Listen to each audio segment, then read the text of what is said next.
자, 요번에 이제 볼 것은 교수학습 방법인데, 교수학습 방법에서 이제 크게 두 부류가 있어요. 수업 설계 부분하고 교수 이론, 이렇게 이제 두 부분이 있거든요. 그래서, 수업 설계 부분은 교사가 중심이 되는 거고, 교수 이론은 그 교육학자라든지 역사 교육학자들이 중심이 되는 이론이에요. 그래서 먼저 살펴볼 것이 수업 설계 부분이야. 자, 그러면 수업 설계는 그 녹색 책에도 있지만, 이 당시 그 파란책 내용이 예전에 시험 문제 많이 나왔어요. 그래서 수업 설계에 대한 사례 연구로서 그 이호욱 교수님이 썼던 교실의 대화구조라는 그런 그 책이 내용이 있거든요. 거기에서 이제 기출문제 두 문제 나왔기 때문에 파란 책을 중심으로 해서 수업 설계를 진행을 할게요. 예, 알고 있어요. 저 지금 그 얘기를 하고 있는 거예요, 지금요. 예. 그 지금 하고 그 얘기 끝나고 곧바로 공유해 드릴게요. 예. 자, 그래서 이제 그 화면 공유를 지금 해드릴게요. 지금 앞에 서두에 얘기를 했어요. 지금 다시 녹음을 하는 도중에서 다시 서두 얘기하고 시작하겠습니다. 이제 자, 화면 공유해 드릴게요. 예. 자, 화면 공유를 해드립니다.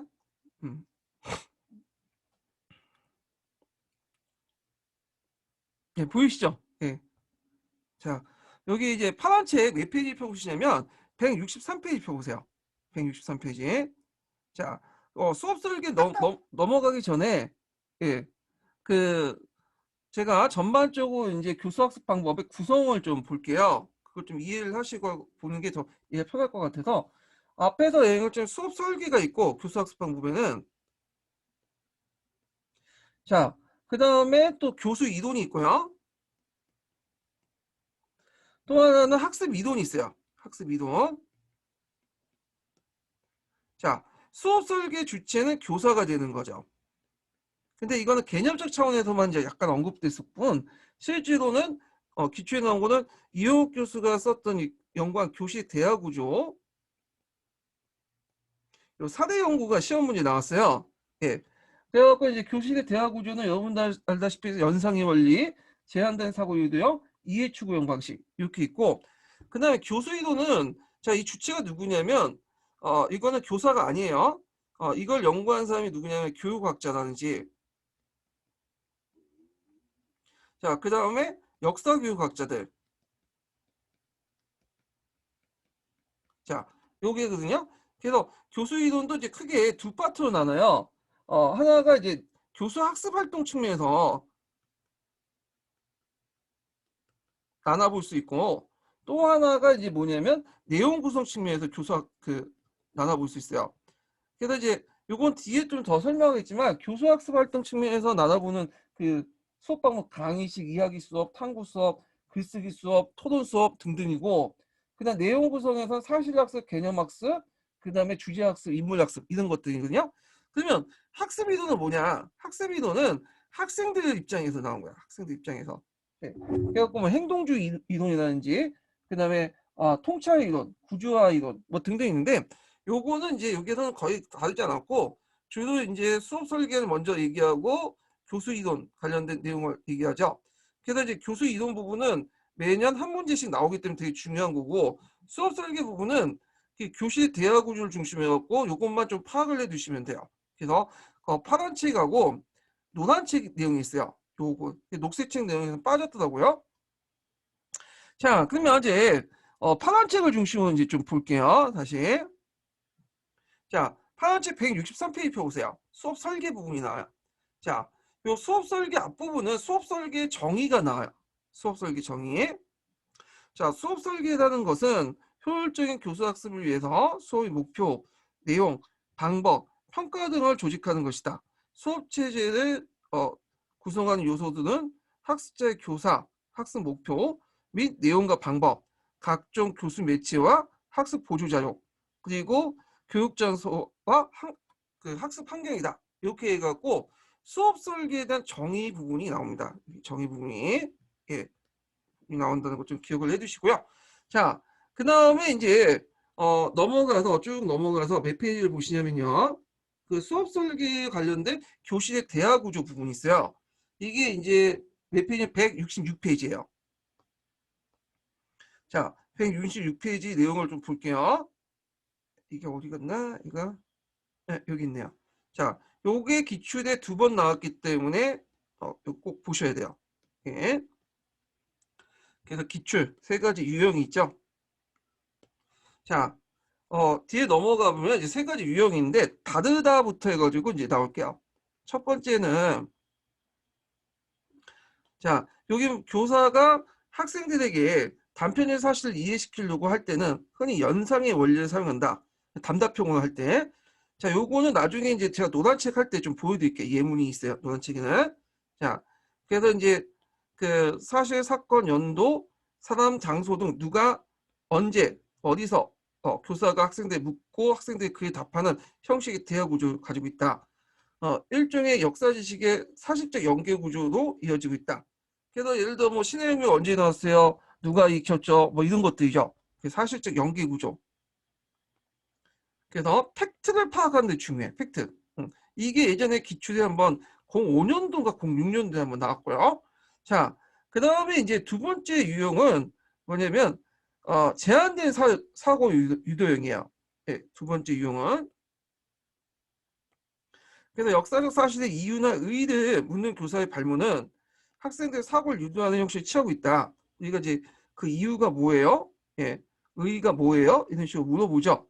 하지만 그 역사 교사들이 이런 사고 유도형 발문 과정에서도 이미 정해진 답이 있다고 상정하죠.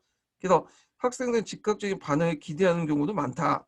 자, 이처럼 교사의 발문 유형은 사고 유도를 한 것처럼 보이지만 답이 이미 뭐냐면 정해진 답이 있기 때문에 어떻게 될까요?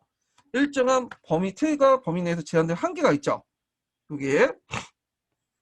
그래서 이걸 이제 뭐라고 하냐? 제한된 사고 유도형이라고 해요. 제한된 사고 유도형. 예, 이게 2번째 유형이에요. 2번째 유형. 자, 그 다음에 3번째 유형 같은 경우에는 여기 그 이해 추구형 방식이에요. 이해 추구 형식.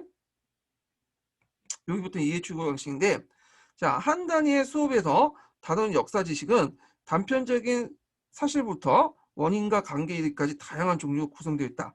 자, 이때 교사는 역사적 상황이나 이유나 배경을 구체적이고 세분화된 방법, 여기 구체적이고 세분화된 방법으로 다단계로 질문해요. 네. 요거는 제가 노란책 예문할 때 좀 보여드릴게요. 질문으로 이어가며 학생들이 응답을 유도한다. 이것은 학생들이 사고 유도형보다 다양한 역사 지식 간의 상호 관련을 강조한 논리로 설득시켜서 이해시키는 이해 추구형 방식이야. 자, 이 이해 추구형 방식의 특징이 뭐냐? 학생들이 이거 들으면 마치 머리가 뚫린 것처럼 생각해. 예. 그래갖고 나 이해가 됐다 이렇게 하지만 막상 이제 책 덮으면 이해가 안 되죠. 자, 그래서 이게 이제 무조건적인 어떤 그 지식을 수용하는 거고 사실 나연애들 그 논리적 연결 부분 주의식 설명과 다른 거예요. 예. 자, 그래서 이제 이런 것도 있고, 그리고 이 방법은 또 수수 역사학습에 대한 주관적 의미를 형성하는 탐구식 수업도 다르다. 예. 그래서 이해 추구형 방식은 앞에 제한된 사고형처럼 한 가지 이유나 의의를 묻는 게 아니라 구체적으로 세분화한 다단계적 방식을 묻어요. 근데 주의할 것은 이것도 이미 답이 정해져 있어요. 예. 그러니까 뭐 학산적 사고를 하는 게 아니라 수용적 사고를 한다고 보시면 돼요. 예. 그래서 이제 이게 탐구식 수업, 다양한 어떤 의미 추구하는 그런 거하고는 좀 거리가 멀다 이렇게 얘기하는데 탐구 수업도 뭐 한 가지 답을 추구하긴 하는데 뭐 그렇게 얘기를 하니까 여기서는. 자, 그러면 이제 여기 3가지 유형을 봤죠. 그러면 앞에서 언급했는데 이해 추구형 방식 있죠. 이해 추구형 방식의 문제점이야. 이해 추구하는 방식에. 요게 예전에 기출문이 나왔어요. 예, 그리고 관련 예문도 그 노란책이 있고요. 예, 그래서 한번 볼게요. 대략 한 3가지인가 이렇게 볼 수가 있는데 첫 번째로는 여기 기출에 나왔기 때문에 외워두세요. 자, 역사적 수업에서 비판적 사고가 제한되며 학생들은 교사의 질문에 정답을 말한다고 해도 그것이 역사적 사고를 가지고 있음을 뒷받침해주지 못한다. 이게 첫 번째이죠. 왜냐하면 이미 답이 정해져 있기 때문에. 역사적 사고적이라는 건 답이 정해진 상태에서 얘기하면 그건 아니죠. 정답을 추구하면. 예, 그래서 요거는 아니고, 2번째로는 학생들의 설득과 이해를 추구하는 그런 설명 방식은 논리의 단순한 비약의 의미가 있어요. 그래가지고 단순화시켜서 단순화시키면 이해는 편해요. 근데 이게 팩트냐? 그건 아니거든요. 잘못되면 역사적 왜곡이 될 수 있고 될 수가 있어. 이런 것들 이제 여기 그 이해 추구형 방식에서 볼 수가 있다는 거. 세 번째로는 자, 사실적 지식뿐만 아니라 역사적 태도나 가치관과 관련된 영역을 다룰 때 교사의 개인적 의견과 정서를 강조할 수 있어요. 자, 예를 들어서 그 지배층은 나쁜 사람들이고 민중과 하층민들은 좋은 사람들이다. 자, 이런 식으로 이제 인식을 하죠. 우리가 그럴 수도 있죠. 뭐 지배층은 나쁜 사람도 많고 하층민들은 좋은 사람도 많은데 세상에 지배층과 하층민 이렇게 딱 해갖고 인간을 분류할 수 있을까요? 없어요. 왜냐면 집단 내에 그런 다양한 사람들이 더 많기 때문에요. 그래서 어떤 잣대로 인간을 범죄화시키고 이게 구분하는 것은 편할지는 몰라도 사실에 맞지가 않아. 자, 그래서 이제 여기에서 이제 문제 세 가지가 있죠. 이해추구형 기출, 이해추구형의 어떤 그 단점 세 가지를 꼭 외워두세요. 요거 예전에 기출에 나왔기 때문에 한 번 더 나올 수가 있어요. 자, 그러면 노란책에서 이제 이게 몇 페이지에 있냐면 이거 노란책에도 또 안 적어놨네. 예. 노란책 잠깐 펴볼게요. 자, 노란책에 이제 몇 페이지에 있냐면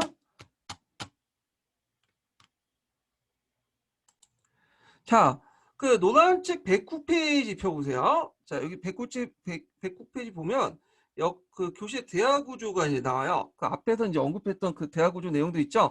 여기에서는 이제 파란책에서는 간단하게만 했는데 요거는 예문까지 이제 있어요.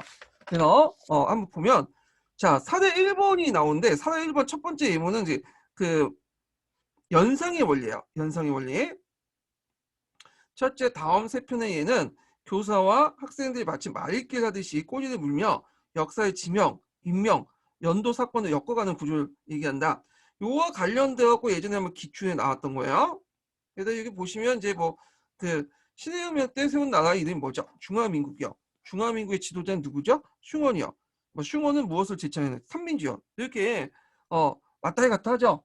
마치 탁구공이 왔다 갔다 하는 것처럼 이렇게 지속이 되고 그 다음에 사례 2번에서 볼 수 있듯이 그 뭐 이것도 후삼국 시대 때 그 단편의 사실들을 얘기하고 있고요.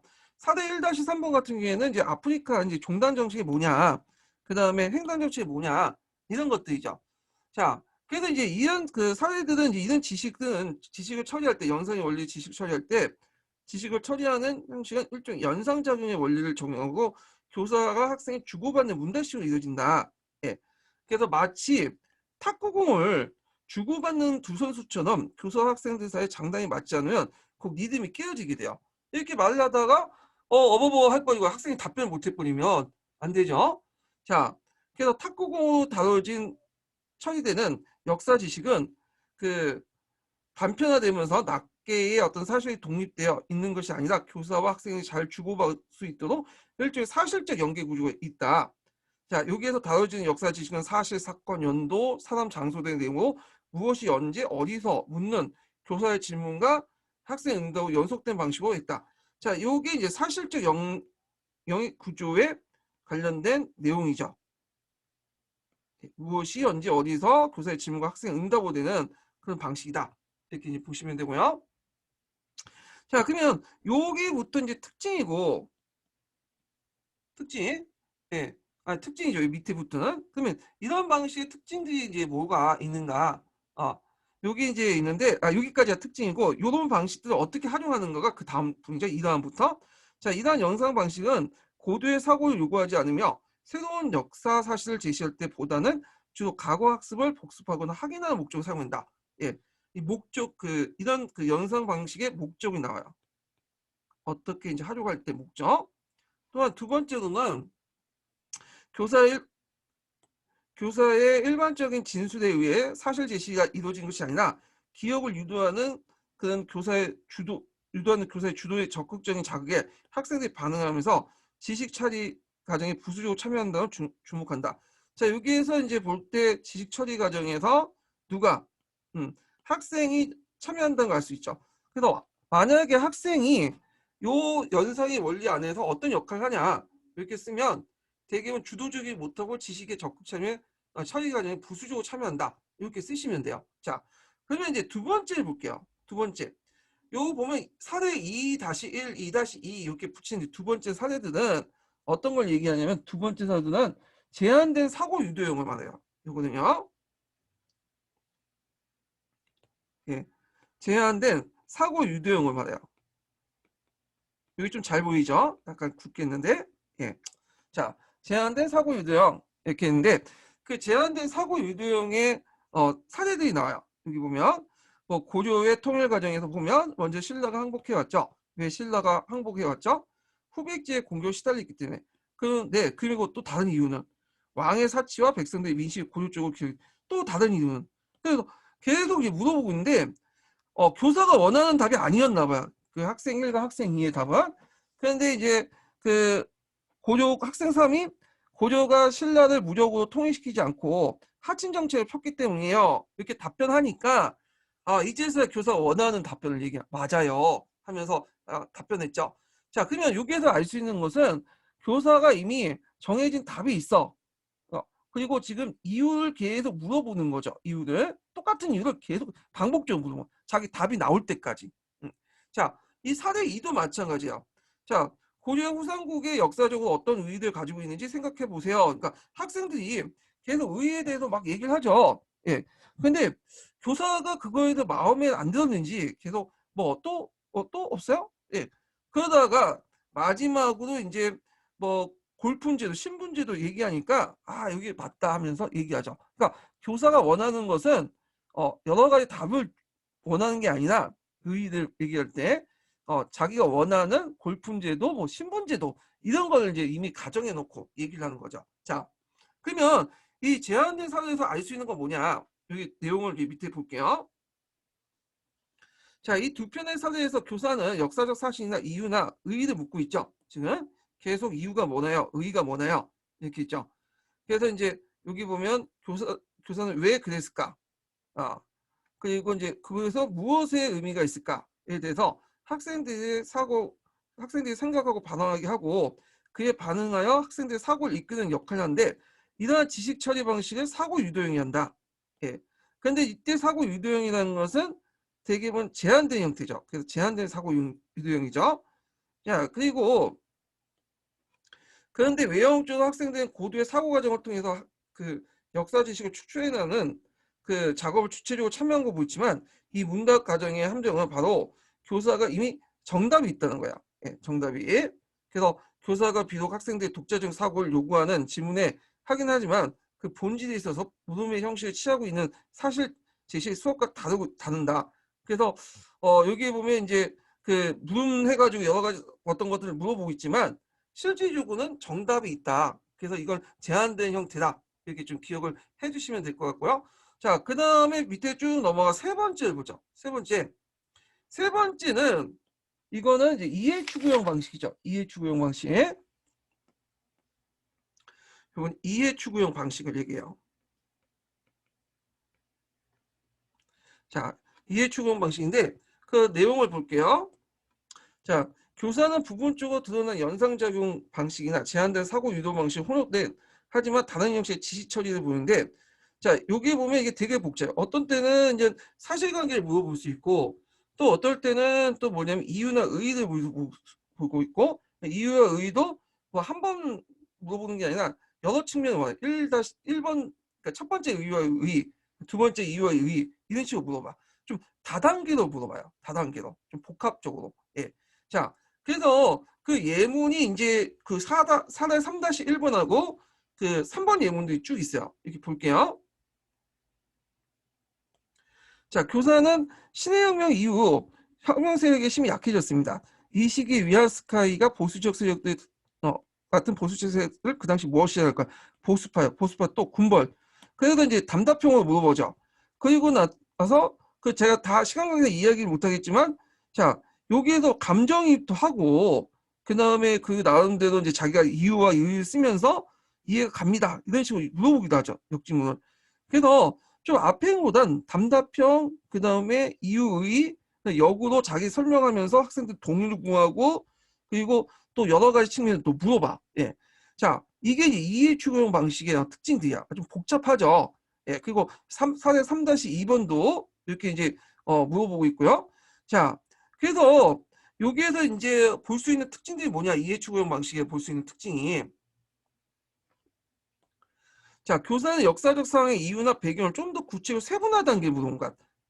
한 가지 이유만 의미나 물어보는 게 아니라 다단계로 이렇게 물어보고 있고, 자, 질문을 계속 이어가면서 풀어내고 있다. 교사의 발문은 주로 답답형이며 학생들 응답을 일종의 가로놓기를 완성하듯이 교사의 진술을 이어주고 있다. 자, 교사는 왜 위안스카이의 전제 정치를 도모했을까요? 왜 고려는 여진을 정복하려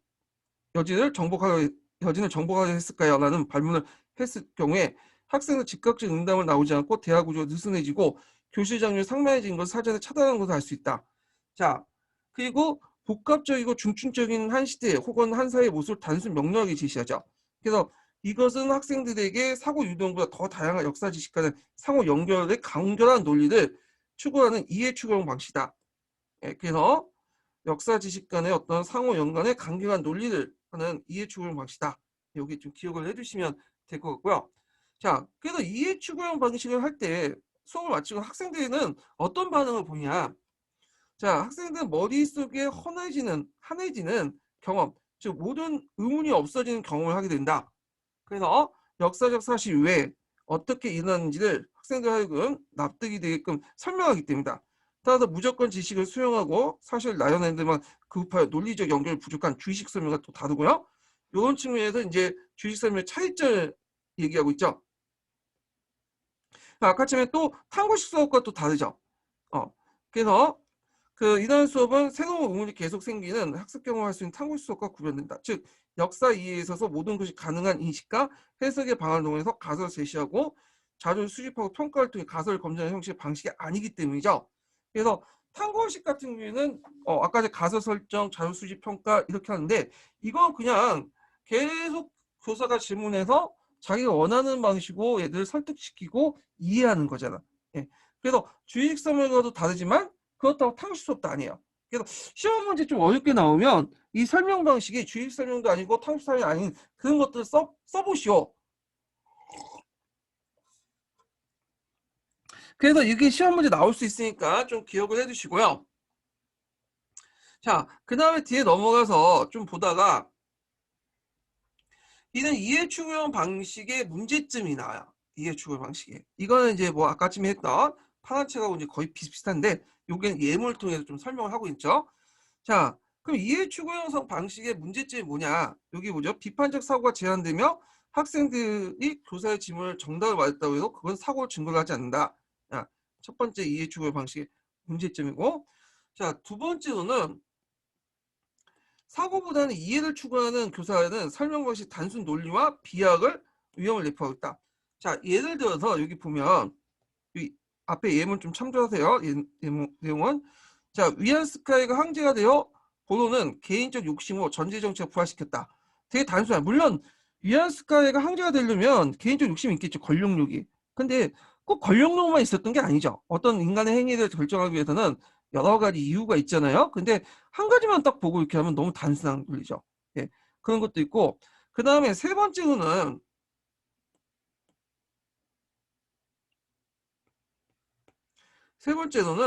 자, 사실적 지식뿐만 아니라 역사적 태도나 가치관에 대한 평가를 할 때 지식 영역을 다룰 때 그 교사 자신의 의견이나 단편적 감정 표현에 학생들이 동의를 구하는 식으로 그러니까 교사의 가치관이 많이 개입될 수 있어.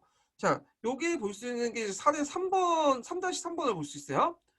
자, 건한 2차 침입을 설명하면서 그런데 사실 이 침입의 구실이라는 게 얼마나 웃겨요. 우리나라에서는 딱 교탁을 치면서 우리 임금을 누가 갈아치우든 무슨 상관이야.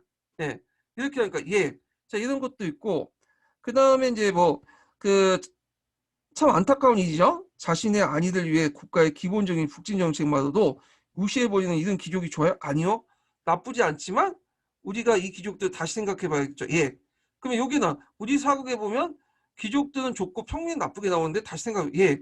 자, 이런 식으로 뭔가 이분화시켜가지고 넌 좋고 난 나쁘다. 그러니까 너는 나쁘고 나는 좋다. 이런 식의 구조죠. 예.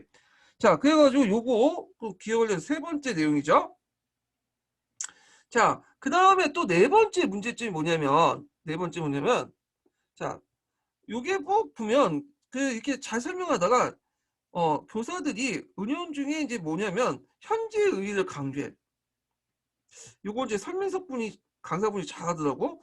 교사들은 과거의 역사 속에 소위 현재적 의미를 찾기 위해 시도해서 과거 역사시를 현대 사회와 연관시켜 노력하는 설명 능력의 가치 단순화. 그러니까 가치 단순화 중에 쉽게 이해시키기 위해서 지금의 상황하고 예전의 상황을 비교해 가지고 마치 대입시켜 갖고 얘기를 해. 그래서 예전에 그랬으니까 우리도 그랬다. 그래서 뭐 이런 식으로 얘기를 하죠. 현재적 의미를 막 찾아요. 예. 그러면 감동은 되더라고. 아, 이게 역사를 배우면서 나오는데 의미가 있다. 이렇게 하지만 약간 그렇게 하면서 그 가치의 단순화가 일어나죠. 이게 이제 된 게 4대 3-5번인데, 자, 여기에서 이제 볼 듯이 후삼국 시대에 관련된 내용이 있어요. 자, 후삼국 시대에서 고려 통일했잖아. 그러면 이제 과거상이죠. 근데 우리도 분단상이죠. 그러면 후삼국 시대에서 고려 통일했기 때문에 당연히 우리도 어떻게 된다? 통일해야 된다. 물론 맞는 말이긴 해. 네, 그렇지만 후삼국 시대 때의 상황과 지금 상황이 맞지가 않죠. 왜냐면 좀 상황적 배경이 다르잖아요. 예, 그런 것들을 이제 뭐냐면 얘기 안 하고 그런 식으로 얘기를 하거나, 예, 그런 식으로 이제 좀 하면 되죠. 그리고 통일할 때 후삼국 시대는 뭐 이렇게 했는데 우리는 뭐 이렇게 다른 방식으로 해야 된다. 뭐 이런 식으로. 자, 하여튼 이 사대 3-5번은 이런 식의 얘기를 했다. 이렇게 좀 기억을 해두시면 돼요. 자, 그래서 정리해서 얘기하면, 자, 이해 추구형 수업 방식은 첫 번째 비판적 사고가 제한되며 학생들이 교사의 질문을 정답할 때 그걸 사고를 증거하지 않는다는 거.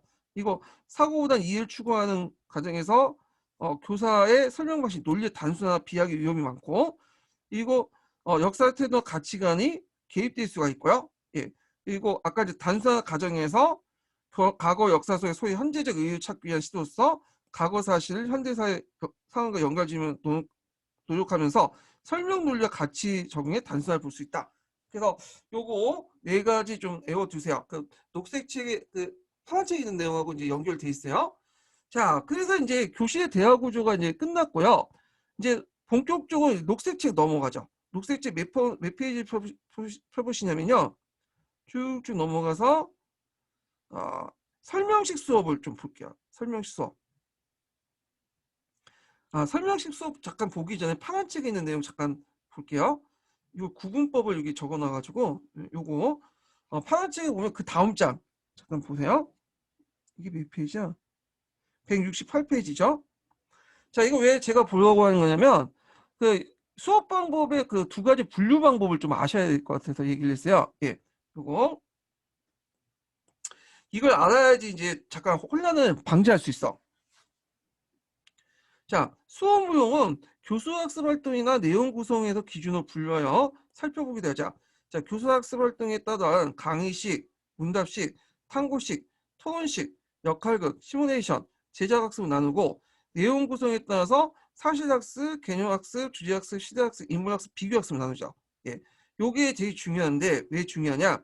자, 수업 모형은 교수학습 활동 측면과 내용 구성 측면 나누잖아요. 그래서 뭐 강의 이렇게 쭉 있는데, 자, 이 구분을 정확히 아셔야 하는 이유가 뭐냐면 헷갈리는 게 몇 가지 있어요. 자, 보죠.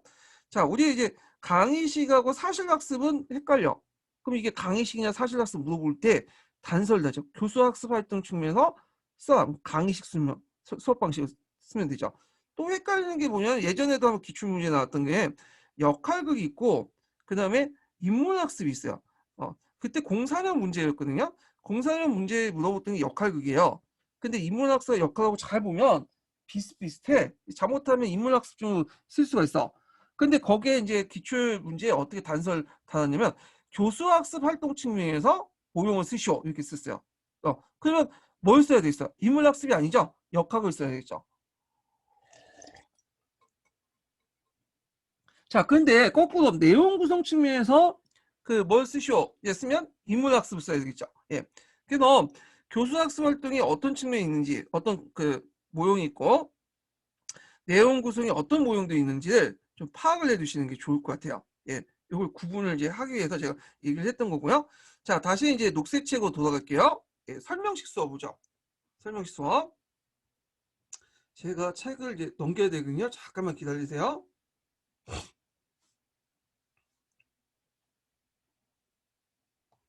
자, 여기 설명식 수업이 있는데 원래 설명식 수업은 그냥 건너뛰었어요. 제가 왜 이거 뭐 시험 문제 나오냐. 요즘에 뭐 강의식 수업 막 비판받고 그러잖아요. 근데 요번에 2차를 보니까 또 그게 아니더라고. 요번에 프랑스 대혁명 뭐 그렇게 나온 것 같은데 요게 아마 그 강의 내용이 설명식 수업과 관련된 내용들이 나왔을 거예요. 그래서 혹시나 모르니까 이거 어떻게 될지 모르잖아. 예. 그래서 만약에 그냥 건너뛸 경우에 이거 나왔으면 내가 요것도 요거도 볼 수 있는 거고.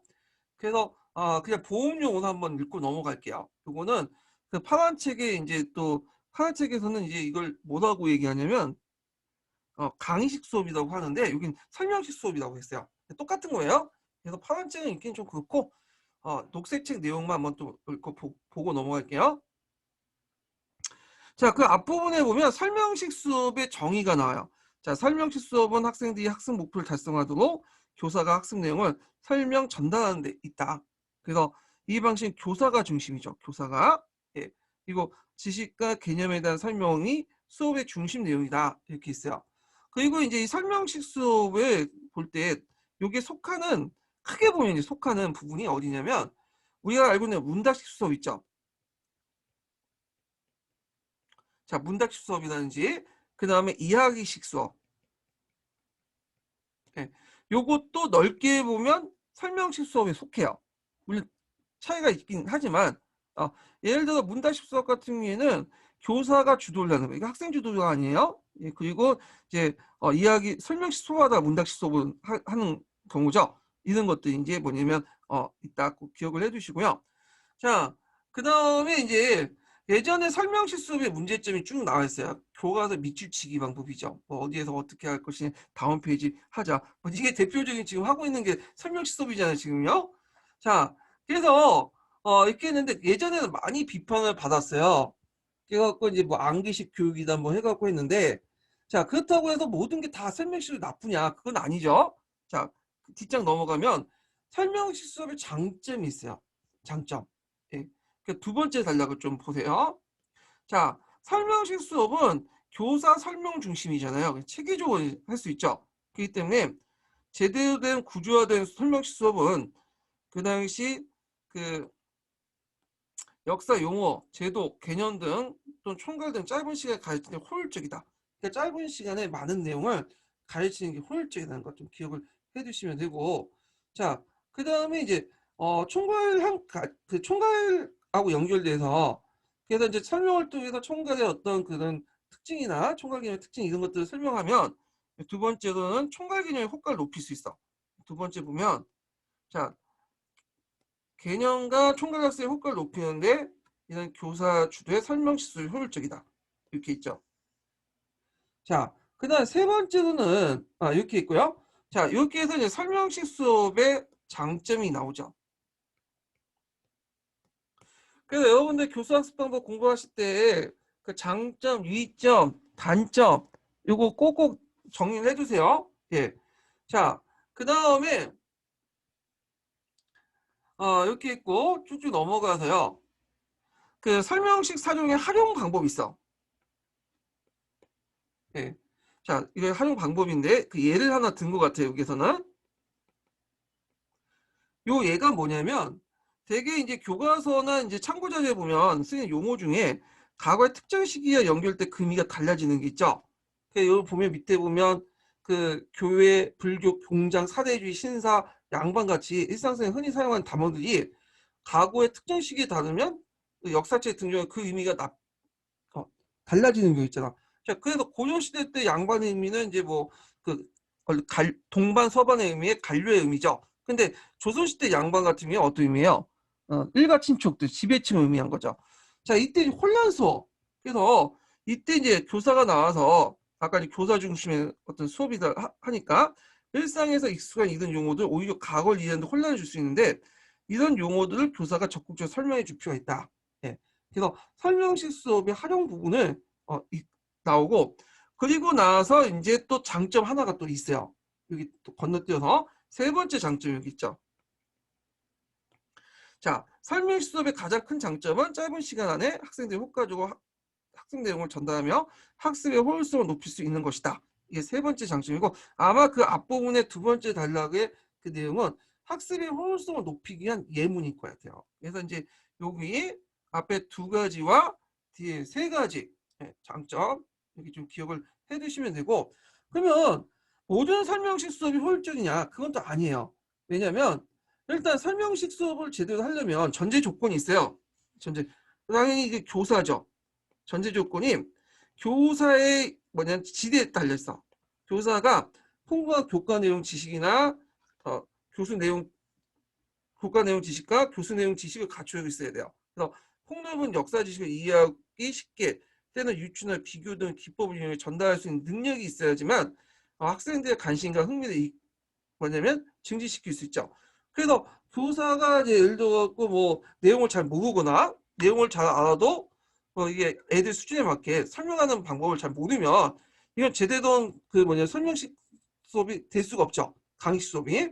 그래서 이건 상당히 교사의 전적인 어떤 자질 능력과 관련돼 있기 때문에 그런 건데, 자, 그러면 설명식 수업의 이제 장점을 얘기했으니 그 다음에 뭘 얘기해요? 단점을 얘기했죠. 단점. 그래서 단점이 한 두 가지 나와요. 단점. 자, 설명식 수업의 가장 단점은 자칫하면 수업을 교사 일방적인 설명 독주로 만들 수 있다. 예. 그래서 이러한 수업은 교사와 학생의 관계를 지식을 전달하고 수용하는 관계로 만들면서 학습 효과를 저해시킬 수 있다. 예. 이게 첫 번째 단점이죠. 그래서 최근 추세가 이제 학생들 활동을 되게 강조하잖아요. 근데 교사가 이제 뭐 아무리 체계적이라도 일방적으로 이런 식으로 주입식 강의를 해버리면 요거도 먹지. 예. 근데 제가 봐도 제가 활동 중심 교육이고 뭘 하든 한번 해봤는데 중학교 가서 진짜 비효율적이야. 예. 그러니까 내가 지금 구닥다시 사고방식을 가져서 그런지 몰라도 활동 중심은 언어 좀 더 알고 해야지 애들이 가능한 거지. 전혀 못 오고 있는 애들한테 활동 중심 하라면 그냥 노는 거예요. 그냥 장난치고. 자, 하여튼 체계적으로 이렇게 하지만 하여튼 이게 있고, 두 번째로는 이제 보면 장시간에 집중하기 어려운 어린 학습자의 경우 설명식 수업은 학습 이용을 떨어뜨릴 수 있다. 이거 맞죠? 그래서 이거 얘기를 하다 보면 물론 이제 설명 잘 듣는 애들도 있어요. 근데 태반이 어떻게 해요? 그냥 넣어놓고 그죠? 거기다 이제 요즘에 온라인 수업한다고 하면 거의 이제 켜놓고 그냥 딴짓하고 그죠? 예. 자, 그러면 이제 이런 설명식 수업에 문제점이 있잖아요. 그럼 보완점도 있겠죠. 보완점도. 그래서 보완점이 그 밑에 나와 있어요. 단점을 보완할 수 있는 거, 보완점. 그래서 첫 번째, 자, 교사와 학생들 사이의 상호작용을 높일 수 있는 문답법을 부분적으로 도입할 수 있다. 이게 그죠? 그래서 최근에 이제 문답학습법이 나왔던 것도 그런 이유 때문 것 같아요. 왜냐하면 현실적으로 강의 수업을 하니까 그걸 통해서 문답법을 보완할 수 있는 측면에서 나오고, 아까 아침에 얘기한 것처럼 이 문답학습법도 넓게 보면 강의 수업이 1단이에요. 교사가 중심하니까. 그래서 이제 밑에 보면 교사의 질문과 학생의 대답, 그리고 학생들의 질문과 교사의 대답으로 구성된 문답법은 학생들의 적극적인 수업 참여를 유도할 뿐만 아니라 학생들 사고 활동까지 자극할 수 있어 학습의 능동적인 과정을 만들 수 있다. 이게 첫 번째고요. 두 번째는 너무 강의식 하면 좀 지루하잖아요. 이거 애들이 집중이 안 되고 하니까 주로 이제 멀티미디어 자료 같은 걸 이용하죠. 그래서 이걸 이용해서 수업에 이제 단전 탈피시키고 주의를 환기시키는데 중학교에서는 상당히 먹혀 들어가요. 예. 그래서 PPT 화면 띄우고 거기에다 이제 영상 집어넣고 영화 집어넣고 막 편집해서 집어넣으면 애들이 잠깐 이제 집중을 해요. 예, 집중을. 자, 근데 뭐 공부 안 하는 애들은 그 집중했다가 좀 뒤에 보면 떠들고 놀아요. 예. 그러니까 이제 뭐 주변 한계시키는 용도 하지만 근본적 공부하기 싫은 애들은 뭐 안 하겠죠. 그렇지만 일단 그게 이제 단점을 보완할 수 있는 방법이 이렇게 적혀 있으니까 여러분들 그렇게 안개에 두시는 게 좋을 것 같아요. 예. 그래서 있고 아까 전에 잠깐 설명했지만 파란 책에도 그 강의식 수업이 쭉 나오긴 해요. 예. 그래서 이제 있는데 요거 그냥 읽어보세요. 이거는. 예. 그래서 이거는 뭐 그렇게 중요한 건 아니니까 요 정도만 할게요. 예. 자, 검은 책을 잘못 눌렀네. 자, 녹색 책으로 넘어가죠. 이야기 수업 넘어갈게요. 이야기 수업. 자, 이야기 수업은 예전에 한번 기출에 언급됐어요. 이 이야기 수업은. 근데 보통 이야기 수업 자체가 나온 게 아니라 이제 뭐냐면 그 내러티브 있죠, 내러티브. 이 내러티브 할 때 그 당시 이제 이야기 수업을 형식으로 해갖고 내러티브의 뭐 장점? 단점인가? 하여튼 그때 문제가 나왔어. 그게 한 2, 3년 전 얘기예요. 예. 그래서 이야기 수업은 이제 내러티브와 연결해서 보시면 될 것 같고요. 요 내용은 파란 책은 없어요. 가끔씩 보면 이제 여기 그 파란 책에 있는 내용도 있고요. 교수학습 방법 중에. 그 다음에 녹색 책에만 있는 내용도 있고. 예, 파란 책만 있는 내용이 있어. 파란 책만 있는 내용은 이제 탐구학습 방법이나 시뮬레이션 방법이 있고요. 요건 아마 사회과에서 이제 강조됐기 때문에 녹색책 개정하면서 빠진 것 같아. 근데 녹색책에는 그 내용이 더 추가됐죠. 그 글쓰기 수업이라든지 이야기 수업 이런 것들이 추가됐죠. 이게 아마 역사과 고유의 수업 방식이기 때문에 추가한 것 같아요. 그리고 그 탐구식 수업하고 시뮬레이션 빠진 이유가 이건 사회과 관련되기 때문에 한 거네. 그렇지만 최근에는 다 나오죠. 탐구식 수업이나 시뮬레이션이나 다 나오니까 다 보세요. 일단 그러면 이야기 수업을 볼게요. 이야기 수업. 자, 그 앞부분에 이제 이야기 수업에 이제 정의가 나오는데 교사 주도의 이야기를 전달하는 점에서 강의 수업이 일종이야. 크게 보면 그렇다는 거야. 예. 그게 보면 자, 그래서 이제 그 이야기를 통해서 그 하나의 이제 사건을 인물의 행위, 의도, 동기, 목적, 이유를 중심으로 이해하고자 한다. 자, 그 예를 드는 것이 이제 뭐냐면 사회부혁명이죠. 예를 들어 사회부혁명에 원인, 경과, 결과의 순서 제시하는 것이 설명식 수업이라면 이야기 수업은 장기 집권에 대한 이승만 대통령 야욕, 3.15 부정, 선거, 부정선거에 대한 구체적 인물에 대한 저항 등 인물의 행위를 그 목적으로 다루고 있다. 그래갖고 앞에서는 인과관계를 바탕으로 해갖고 설명을 하죠. 원래 설명 자체가 인과관계를 남색책에 나와 있는데 예, 원인과 결과죠. 근데 이야기 수업은 그 인과관계는 보조적인 거고 몰관계는 인간의 의지와 동기를 강조해요. 그래서 각 인물들의 어떤 행동들 이런 것들을 하는데 그래서 설명식 수업 같은 경우는 이런 그 원인 결과 이런 것들을 강조한 반면에 이야기 수업은 그 뭐냐면 이렇게 의도와 동기를 강조하고 있다. 이렇게 좀 보시면 돼요. 그래서 이제 이 내용들 보고 여기에서는 설명식 수업을 강의식 수업하고 좀 다르게 얘기를 하는 것 같은데 일단은 강의식 수업하고 이제 그 이야기 수업이 강의식 수업의 일종이고요. 강의식 수업이 설명식 수업이에요. 예. 이거는 이제 그 파란 책에 있는 내용하고 연결돼 있는데 요거는 약간 개념이 좀 잘못 적혀있는지 하여튼 그렇게 돼 있네. 자, 하여튼 뭐 그건 대충 넘어가고 자 여기에서 설명식 수업하고 내러티브 수업의 차이점 나온 거죠.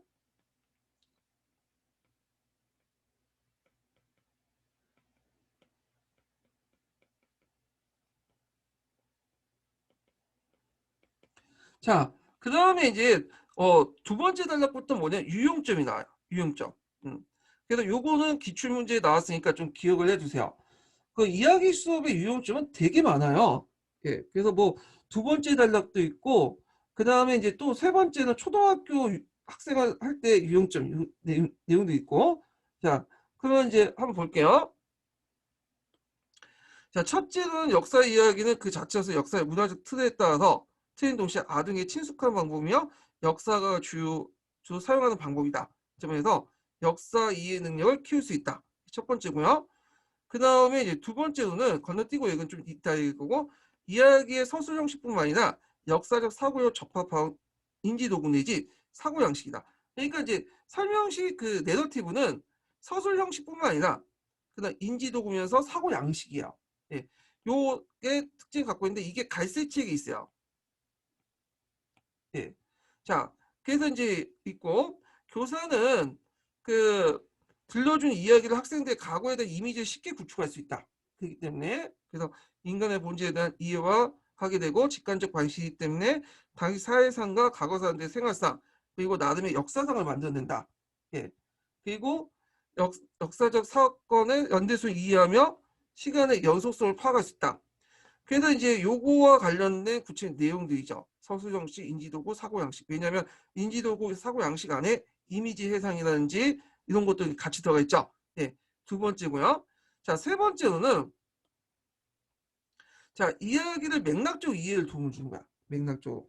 예, 그래서 이야기의 어떤 인물의 행위와 배경을 알 수 있고 이를 통해서 종합적 사학을 맥락적으로 이해할 수 있다. 예, 그래서 흐름을 통해서 이제 이야기 이해할 수 있다는 거죠. 배경을 통해서. 자, 네 번째는 이야기는 학생들에게 자신과는 다른 시대의 상황, 관점을 이해하고 인식하는 데 도움을 주며 역사적 인물의 입장에서 그 인물을 통찰하게 해준다. 이게 네 번째야. 예, 네 번째. 자, 그 다음에 요것도 다섯 번째 분류도 묶을 수 있긴 하는데 여기는 이제 네 번째 분류 안에 들어가 있는데 하나 이거 묶어보면 자, 갈등을 중심으로 전개된 이야기를 읽거나 듣다 보면 학생은 역사적 상황에 어려운 선택을 해야만 했던 사람들의 입장을 서게 된다. 자, 그래서 이제 이걸 통해서 이제 역사적 사건이나 형상이 연대적 나이나 인간적 고뇌와 이상이라는 것을 사람의 기록을 통해서 발견하게 된다. 그래서 여기를 통해서 과거의 상황을 상상하고 감정이입을 하게 된다. 그래갖고 이제 여기 핵심 키워드 같은 경우에는 인간적 고뇌와 그 다음에 사람들의 기록 그리고 상상과 감정이 이런 말들을 쓰셔야 되겠죠. 예. 그래서 요 부류 속에 요게 들어가긴 하지만 이제 넓게 보면 그렇지만 좀 세부적으로 보면 이것도 다섯 번째 안에 장점에 들어갈 수 있을 것 같아요. 예. 그리고 장점에도 내러티브는 되게 많아요. 지금 독서책에 있는 내용들은 한정돼서 얘기를 하는 거고요. 그러면 앞에서 이제 잠깐 건너뛰었던 부분들 좀 얘기해 보죠. 자, 여기에서 이제 내러티브에 관련된 내용도 쭉 얘기했잖아요. 그 중에 첫 번째가 이제 아이들에게 유용하다. 그럼 이때 아이들이 유용한 건데 주로 어떤 아이들일까요? 초등학교 아이들. 여기에 첫 번째 내용은 초등학교 아이들 이제 연대에 두고 얘기한 거야. 그래서 그러면 만약에 초등학교 아이들에게 왜 유용하냐라고 물어볼 수 있잖아요. 질문에. 예, 우리가 중고등학교를 가르치고 있지만 뭐 그렇게 물어볼 수는 있잖아. 자, 그래서 그들 경우에는 그 유용한 점을 쓰라고 할 때, 문제가 단서가 딱 주어지고 제한이 주어지고 쓰라고 할 때는 지금까지 쭉 얘기했던 걸 주저해 줬으면 안 돼요. 이때는 단서가 주어졌죠. 초등학교. 그러면 요거에 맞춰가지고 이제 해야 돼. 자, 보면, 자, 이야기는 학생들에게 친숙한 장르이다. 이 이야기는 특정 시간과 장소에서 일정한 역사 사건의 특성을 중심으로 한다. 자, 이야기는 구체적인 인간의 행위와 그 의도, 결과를 중심으로 인간의 경험을 이해하는 형식이기 때문에 그런 이야기를 통해 인간의 보편적 성향이나 본질을 학습하면서 역사를 한층 더 쉽게 이해할 수 있다. 자, 이야기는 전후 관계를 통해 자, 이야기는 전후 관계를 통해 역사의 인간관계를 인식할 수 있다. 자, 요거 쓰면 되겠죠. 친숙한 장르, 그 다음에 역사적 사건의 특수성, 그 다음에 구체적인 인간의 행위 의도, 결과 중심으로 이해하는 형식, 그 다음에 전후 관계를 통해 역사적 인간관계 인식. 요 핵심적인 키워드를 잡아갖고 암기해 주시면 될 것 같아요. 예, 참 암기할 거 많죠. 예, 저도 이렇게 읽고 있지만 막상 쓰라고 하면 못 쓸 것 같아요. 이런 것들. 예, 저는 이해해서 지금 얘기하는 거고 여러분들 시험장에 들어가서 암기려고 써야지 점수를 딸 수 있는 거잖아요. 아, 이게 참 힘들어. 예. 자, 그러면 이제 이야기 수업의 장점을 얘기했으면 문제점도 있겠죠. 예, 문제점. 이 문제점도 이제 여기는 이야기 수업의 문제점 얘기하지만 남색책에 보면 이야기 내러티브의 문제점도 있어요. 그러니까 아마 요거와 연결시켜서 같이 보시면 될 것 같아요.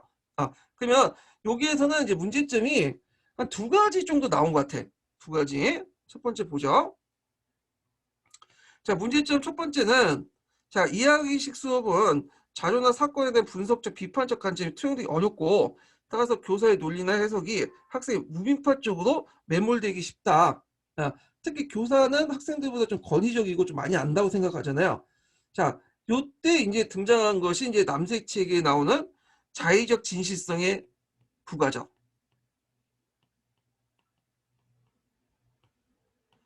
이 자의적 진실성이 부과가 되면 어떤 문제점이 나면 역사가 팩트가 중요한 게 아니라 종교화돼 버려. 예. 그러니까 역사의 종교화? 예, 좀 나중에 좀 얘기할게요. 예, 남색책 얘기할 때.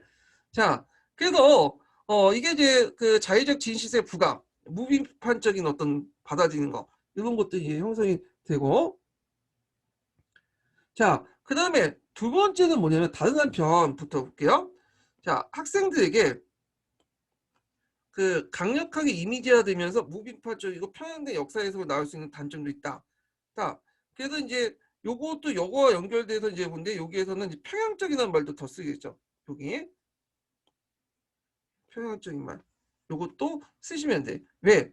아까 이제 여기에서는 보면 그 역사 인물의 감정과 정서를 또 감정에 의해서 받아들일 때 이런 것들이 등장을 하는데, 하여튼 여기에서 무빙판적 매몰, 그 다음에 평행적인 해석, 요 내용을 좀 기억을 해두시고, 요 내용은 이제 남색책에도 있어요. 남색책이 더 자세히 있으니까 요때 좀 얘기를 하죠. 자, 그러면 이야기 수업을 효과적으로 진행하기 위해서 어떤 것들이 필요하나? 이게 단계가 있죠. 여기 이야기 효과적 진행, 요거. 이게 줄 여기까지 쳐야 되겠네.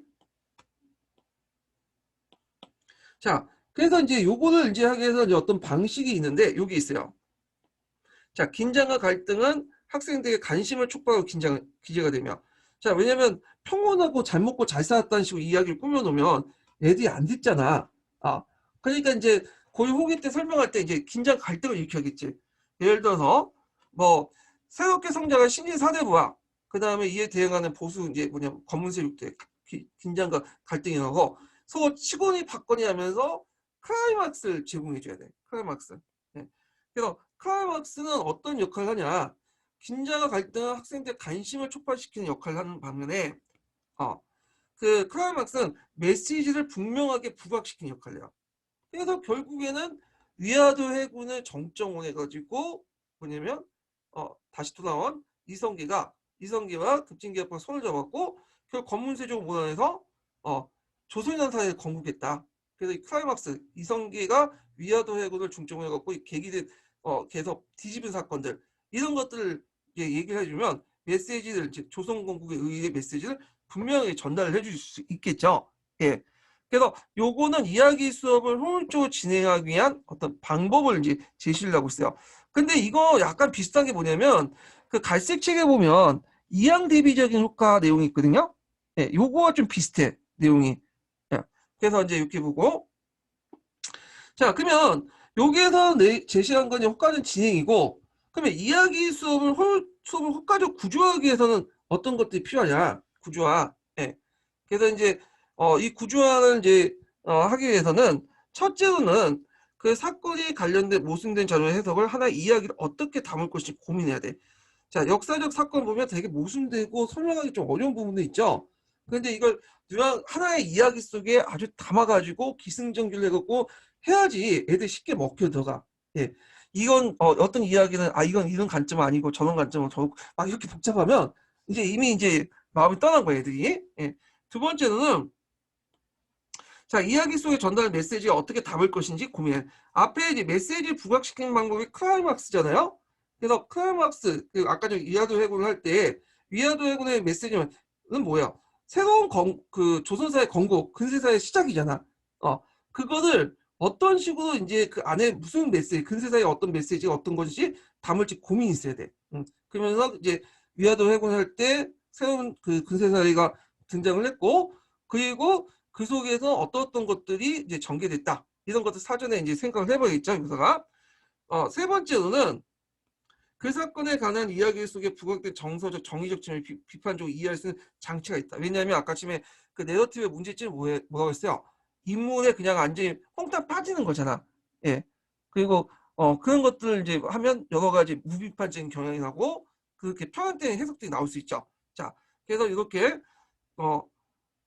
세 가지 이야기 수업의 효과적 구조와 첫째는 그 사건에 관련된 모순된 자료를 해석을 하나의 이야기 속에 담을지 고민해야 되고 두 번째는 이야기 속에 전달하는 메시지를 어떻게 담을 수 있는지 고민이 필요하고 그다음 마지막으로 정서적 정의 측면을 비판적으로 이해할 수 있는 이런 장치들이 필요하다는 거죠.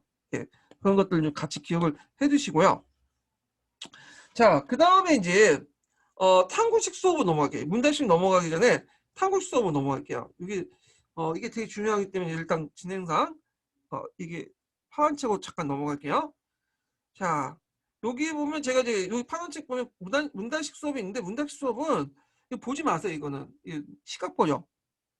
그래갖고 녹색책을 4가지로 분류해놨는데 이건 2가지로 분류해놓고 좀 시험하고 맞지가 않더라고. 옛날 책이니까 이거 넘어가고 탐구식 수업을 이제 보자. 탐구식 수업. 탐구식 수업인데 잠깐만요. 저도 책으로 전화를 해가지고 예, 다른 책으로 전화를 해서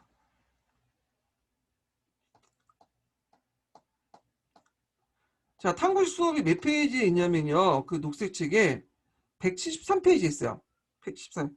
탐구 수업은, 아니, 파란 책에 173페이지 있죠? 자, 그래서 아까 얘기한 것처럼 탐구 수업은 녹색 책은 없고, 유일하게 파란 책만 있는 거예요, 이거는요. 사회과이기 때문에 빠졌어. 그 녹색 책 할 때는. 그래서 예전에 융합형 강조할 때 되게 이제 부각이 됐던 거예요. 왜냐하면 탐구 수업 같은 경우는 모든 교과에 적용할 수 있는 거야. 범교과적인 성격이 있어요. 특히 사회과에서 되게 강조되잖아요. 그러다 보니까 역사과에서 이거 별로 안 좋아했어. 그래가지고 뺀 것 같은데, 이 탐구 수업은 탐구 수업 자체에도 나오지만 이 탐구 수업이 또 다른 수업 방법과 같이 융합이 돼요.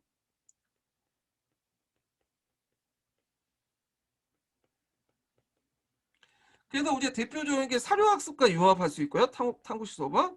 그 다음에 이제 총괄학습과도 적용될 수 있고 주제학습과도 연결될 수 있어요. 예, 등등 여러 가지 그 방식과 융합이 될 수 있는 게 탐구 수업이다. 이렇게 이제 보시면 돼요. 예. 자, 그러면 탐구 수업 내용을 볼게요. 자, 탐구 수업은 학습자가 특정 주제나 문제를 해결하기 위해서 가설을 세우고 자료를 검증하는 학습 활동을 한다. 예. 그래서 학생들은 연구와 발견의 방법을 통해 소중에 정해져 있는 주제와 문제 혹은 현상에 대한 자신의 가설을 검증하면서 자료를 활용하면서 탐구 과정에 임한다. 그래서 탐구 수업은 학습 내용과 방법을 전적으로 가르치는 사람들이 의존하는 걸 벗어나 학습자 스스로 학습하는 전개하는 발견 학습 형태를 띄우는 것으로 보통이다.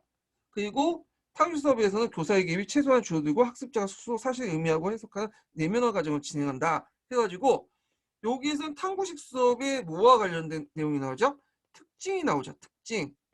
이 특징에서 좀 볼 게 뭐냐면, 자, 학습자 스스로 뭘 하는? 발견 학습한다는 거. 발견 학습. 자, 발견 학습이라는 것은 지식의 가정과 결과 중에 어느 걸 강조하는 거죠? 지식의 결과가 아니라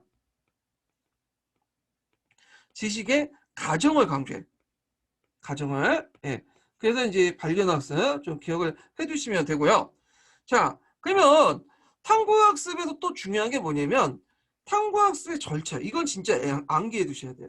그 예전에 기출문제 보면 알겠지만 상당히 탐구학습 나오면 대개 보면 탐구학습 절차들이 나와요. 또 이런 것들 때문에 또 이거 순수 암기를 좀 해주시고 뭐 다 아시겠죠? 이거는 뭐 여러분들 고등학교 때부터 해갖고 교육학이 나오고 그거 하니까 예. 자, 그럼 단계를 보면 문제 인지, 가설 설정, 자료 수집과 분석, 가설 확인 및 수정, 일반화 이렇게 이제 5단계로 나눠져 있어요. 아이고 이렇게. 자, 그래서 이제 있고 예전에 기출 나온 게 최근에 기출 나온 게 가설 설정 단계 관련된 내용이 있어요. 한리찬 사단인가? 예. 그게 이제 나왔고 참고로 이제 역사과에서 일반화하고 좀 보기 어려운 게 역사과는 결론이라고 하는 게 좀 더 좋을까요? 잠정된 결론? 이렇게. 왜냐하면 일반화 같은 경우에는 이런 표현은 이제 사회과학이나 이런 데서 자연과학에서 쓰이는 표현이거든요. 그래서 역사학에서는 잘 쓰이지 않더라고요. 그래서 결과, 가설학 임수정, 결과. 그렇지만 이 결과가 새로운 증거가 오면 해석적 순환을 통해서 다시 문제인지 가설 설정 이렇게 넘어가기 시작해요. 예. 그래서 예전에 기출문제에 일반화가 나왔긴 했어요. 기출문제. 근데 여기에서 기출문제 잘 보면 그 일반화 나왔던 연도가 01년도인가 02년도인가 그래요. 아마 02년도 거예요. 제가 그 일반화 풀었으니까. 예. 02년도인데 그 01년도다. 01년도나 00년도, 2000년, 2001년도. 근데 2002년도 이전에는 그 문제가 나올 때 사회과 융합 문제도 있어요. 그러니까 이제 역사, 지리, 일사 문제를 융합해갖고 문제를 한 문제 냈거든요. 한두 문제를. 왜냐면 그 현실에서 중학교 가면 상치 과목들을 이제 해야 되니까 사회과 선생님들이 그래갖고 내가 그런 문제도 있어. 그래서 여러분들 기출 문제 분석할 때 갑자기 이게 역사가 아닌데 갑자기 지리 일사 문제가 튀어나오는 게 있는데 그 이유는 뭐냐면 융합형 문제 때문에. 그래서 이때 나올 때도 그 역교론에서 문제 냈지만 실제로 사회과 관련돼 갖고 나왔기 때문에 일반화는 많이 나왔어요. 근데 역사과는 결론, 잠정된 결론 그런 표현이 정확한 것 같아요. 자, 하여튼. 그리고 이제 여기 단계에서 이제 좀 볼 게 뭐냐 중간에 가설 설정과 자료 수집 단계에 또 하나의 지금 숨겨져 있는 단계가 있어. 이게 뭐냐면 개념과 용어 정의예요. 예, 개념과 용어 정의. 요게 가설 설정 단계에서 이렇게 건너갈 수도 있고요. 그리고 그냥 이거 필요 없다고 생각하면 건너뛸 수 있어. 복번호. 예. 요게 이제 중간에 나오거든요. 읽어보시면 알겠지만. 자, 그래서 일단은 요 5단계를 꼭 외워두시고요. 자, 그러면 먼저 들어가죠. 첫 번째 단계가 뭐라고 했죠? 문제 인지 단계가 했죠. 문제 인지 단계. 예. 그래서 문제 인지하는데, 자, 학습자가 학습 과제에 대해서 문제를 인지하고 의문과 갈등을 걷는 데서 탐구해서 출발한다. 그래서 이것이 꼭 학습자의 내재적 형성이며 주체적 학습의 시작이다. 자, 그리고 학습 내용이나 과제에 대해서 제대로 의문을 제기하지 못한 학습자의 경우에는 교사들이 학습 내용의 상관적 해석이나 논리적 모순에 제시함으로써 학습자에게 사고를 자극하는 게 있다. 자극하는 게 필요하다. 그래서 여기에는 교사의 뭐냐면 역할이 나오죠. 문제 제기돼서. 네. 물론 이제 여기에도 문제점도 있어요. 잘못하면 지나치게 혼돈을 불러일으키거나 상대주의적 양비론에 빠지거나 오히려 학습을 상실시킨 결과를 초래할 수 있다. 따라서 학습자 문제의식을 가질 수 있도록 유도할 수 있는 방법을 적절히 강구해야 된다. 그래서 여기에서 이제 얘기하는 건 문제 인지 단계에서 그 당시 교사의 역할과 그리고 그런 문제점, 교사의 역할에 나오는 문제점, 이걸 얘기를 하고 있고요. 자, 그 다음에 두 번째가 뭐냐면 가설 설정 단계예요. 가설 설정. 여기 가설 설정 있죠? 요거는 꼭 기억을 해두셔야죠. 요번에 예전에 기출문제 나왔으니까. 예. 그럼 가설 설정에서 어떤 교수 학습 방법이 일어나나 이렇게 이제 보면, 자, 가설 설정 과정에서 학습자는 문제사항에 대해 보다 적극적으로 인식하게 되며 여러 가지 가설을 머릿속에 떠올려요. 그래서 제일 논리적이고 타당한 가설, 여러 가설 중에 타당한 검증되는 가설을 떠오르는데 이게 작업 가설이야. 작업 가설. 그래서 만약에 여러분들이 작업 가설에 의미를 써다 하면 그 여러 가지 가설 중에 논리적으로 타당한 가설, 요게 작업 가설을 쓰시면 돼요. 명칭은 정확히 기억을 해주시고 의미까지 뭐 기억하면 좋겠죠. 근데 최근에는 뭐 되게 명칭으로 보더라고, 명칭에. 예, 하여튼 자, 그 다음에 요 쭉 읽어볼게요. 가설 설정 단계에서 이제 좀 이게 그래서 그 가설 검증에 필요한 자료 수집에 앞서 문제 인지 및 가설 설정 단계에서 확인된 여러 개념과 용어를 정의한다. 그래서 앞에서 언급한 것처럼 가설 설정 단계에서 자료 수집 중단 단계에 하나의 단계, 숨겨진 단계가 있다고 했죠. 예, 이게 이제 뭐냐면 여러 용어나 개념을 하나 정의하는 거야. 예, 이게 왜 중요하냐면 그 용어와 개념을 명확하게 정의하지 않고 그냥 갈 경우에는 문제 방향이 달라질 수가 있어. 여기 나와 있지만 예를 들어 갖고 이제 뭐 침투왕조라든지 정포왕조 같은 거 개념이 다르잖아요. 그런데 북일 정보왕조로 개선해 갖고 이제 용어를 그 정의하고 나가버리면 그 완전히 이때부터는 뭐냐면 논의 방향이 달라지게 되죠. 이게 밑에 있어요. 자, 그 이유가 뭐냐? 개념과 용어를 정의한 이유가 기본적으로 역사 개념과 용어를 명확히 함으로써 이어진 탐구 과정의 방향을 정립하고 탐구 과정을 구체할 수 있기 때문이다. 자, 요게 이제 이유가 있죠. 탐구 과정을 정립하고 탐구 과정을 구체화시킬 수 있다.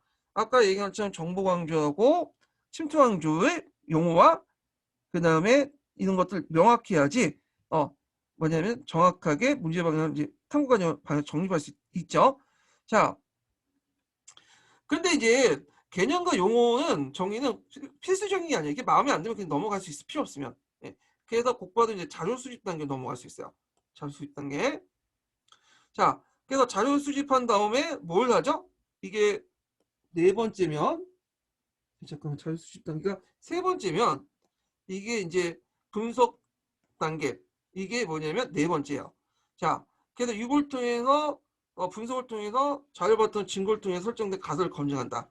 자, 이 과정에서 일부 가설이 수정되거나 폐기될 수 있으며 새로운 가설이 추가로 설정되기도 한다. 그러니까 일종의 피드백 받고 이제 할 수 있는 거죠. 그러니까 가설에 맞으면 이제 계속 수용하는 거고 아니면 버리고 만약에 약간 수정할 거 있으면 수정하고 그런 단계죠. 자, 그러면 예전에 한번 시험 문제 나왔던 게 뭐냐면 3단계 분석 단계가 그 사료 비판에서는 사료 비판과 분석하고 연결돼요. 그러니까 사료 비판과 분석. 예. 그러니까 3단계인 그런 자료 분석 단계가 그 사료 학습에서 사료 비판 분석과 연결될 수 있다. 이게 예전에 기출문이 나왔으니까 좀 기억을 해두시면 되고요. 자, 그리고 이제 여기 보면 이와 같이 가설 확인 및 수정을 거쳐서 가설 검증 작업을 마무리되면 마지막 단 결론이 나요. 그리고 이 결론 같은 속성을 가진 다른 가설을 적용할 수도 일반화된다. 예, 그래서 이렇게 있는데 보통 역사에서는 이 결론만 내리고 일반화 단계까지는 아직 안 되는 것 같아요. 요거는요. 예. 자, 하여튼 예전에 일반화 기출이 나왔기 때문에 그냥 외워두시고 이렇게 이제 보시면 될 것 같고요. 자, 그 다음에 자, 탐구의 수준 관련된 내용 갖고 이제 이렇게 있는데, 쭉 넘어가서 이제 교사의 역할 관련된 내용을 좀 볼게요. 교사의 역할은 그 밑에 쭉 보시면 교사의 역할이 나오거든요. 예. 여기 소외시키면 안 된다 하면서 일단 탐구학습에서 교사의 역할이 뭐냐? 이게 첫 번째가 있죠. 탐구학습은 직접 교사가 개입하는 건 아니죠. 근데 교사가 손 놓고 지내는 것도 아니에요. 예.